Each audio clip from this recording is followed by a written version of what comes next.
Hello guys, नमस्ते प्रांत। आइए आप लोग के बीच बहुत ही सुंदर मैं एक कजरी गीत लेकर आई हूँ। आप लोग अपना दुलार प्यार जरूर दीजिएगा।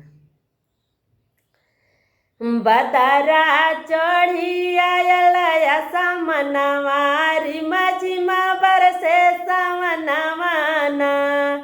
बदरा चढ़ी आयल समनवा रिमा झिमा बरसे समनवाना।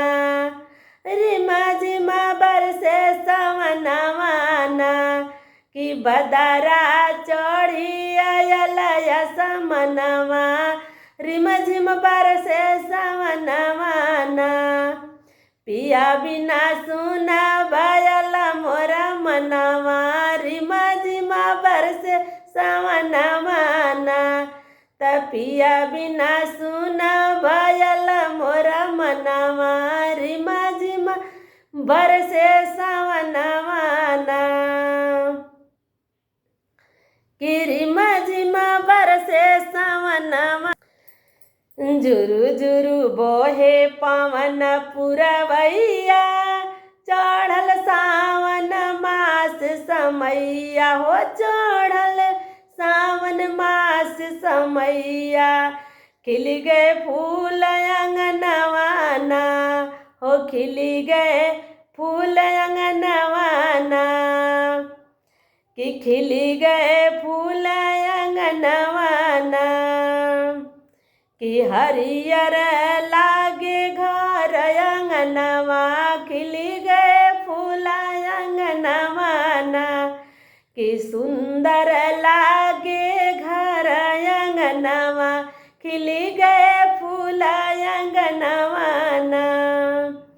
कि बदरा चढ़ी गयल समनवा। बदरा चढ़ी आयल समनवा रिम झिम बरसे समनवाना। बदरा चढ़ी आयल समनवा रिम झिम बरसे समनवाना। कि रतिया बिजुली चम चम चमके बदरा तेज हो झम झम बरसे। बदरा तेज हो झम झम बरसे। कि बुति बुति जाए दिया नवाना। कि बुति बुति जाए दिया नवाना।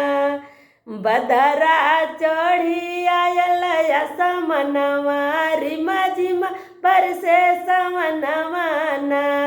कि बदरा चढ़ी आयल समनवा रिम झिम बरसे समनवाना। आप लोग अपना दुलार प्यार जरूर दीजिएगा। तब तक के लिए बाय बाय। फिर मिलते हैं किसी नए